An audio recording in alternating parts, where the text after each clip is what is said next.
In such fragments, tantalizing glimpses of truth doubtlessly appear, all the more intriguing because of the contradictory images they pose.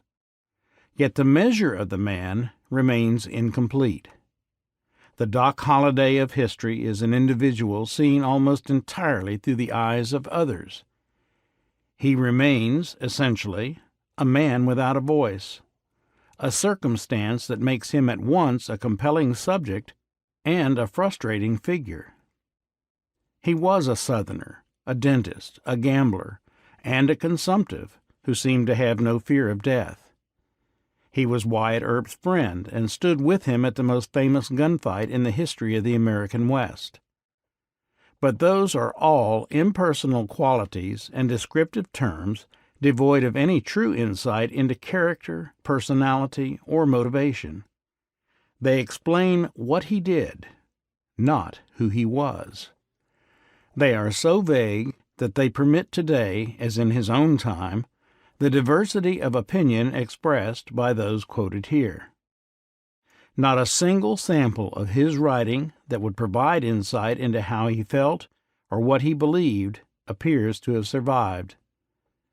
In his lifetime, he gave precious few interviews, and they are disappointing, except to the extent to which they reveal Doc's humor and studied disdain for the whole process of interview.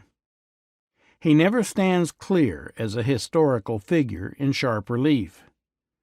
Perhaps that is his charm, the reason that in history books, novels, and motion pictures, though he would be unknown without his association with Wyatt Earp, Doc Holliday forever steals the show from the plodding, humorless, but always imposing Mr. Earp, who was clearly the central figure in the events that transpired in Tombstone, Arizona, during the troubled months of 1881 and 1882.